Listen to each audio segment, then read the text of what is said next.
என்னை பலப்படுத்துகிற கிறிஸ்துவினாலே எல்லாவற்றையும் செய்ய எனக்கு பலனுண்டு. கர்த்தர் இன்றைய நாட்களில் உங்களை பார்த்துதான் இப்படியாக சொல்லுகிறார்.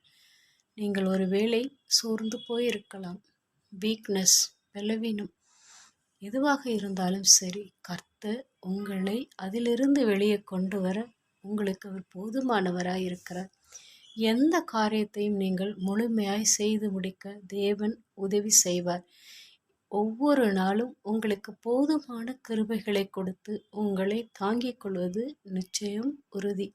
கர்த்தர் உங்களை ஆசீர்வதிப்பாராக.